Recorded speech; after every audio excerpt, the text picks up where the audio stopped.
ড্রু McIntyre যদি মানি in the bank winner হয়, এরপর যদি ডেমিয়ান প্রিস্ট বাসা সেথ রলিন্সের অল হেভিওয়েট চ্যাম্পিয়নশিপ ম্যাচটি হয়, তাহলে সেই ম্যাচে আমার মনে হচ্ছে কোনোভাবে জাজমেন্টের সদস্যরা তো অ্যাটাক করবেই এবং কি money in the bank cash in করে জয় লাভ করতে পারে ড্রু ম্যাকইন্টায়ার যদি সে মানি ইন দ্য ব্যাংকের উইনার হয়।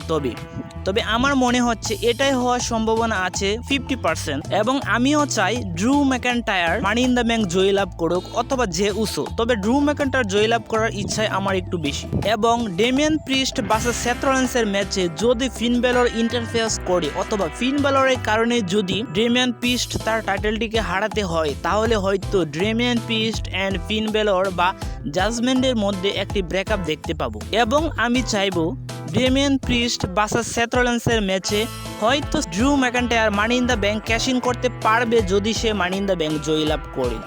এবং আমরা পরবর্তীতে সামার স্ল্যামে আমরা দেখতে পাবো গুন্থারের বিরুদ্ধে ড্রু ম্যাকইন্টায়ার, সেথ রলিন্স এবং ডেমিয়ান প্রিস্ট, যার কাছে টাইটেল থাকুক না কেন সামার স্ল্যামে আমরা ঠিকই দেখতে পাবো গুন্থারের বিরুদ্ধে। টাইটেলটি যার কাছেই থাকুক, সামার স্ল্যামে গুন্থার এই টাইটেলটিকে জয়লাভ করবে, কেননা গুন্থারের মধ্যে এরকম ট্যালেন্ট বর্তমানে রয়েছে। মানি ইন দ্য ব্যাংকের সবগুলো ম্যাচ আশা করি ভালো হবে এবং এই ম্যাচে একটা টুইস্ট থাকতেই পারে।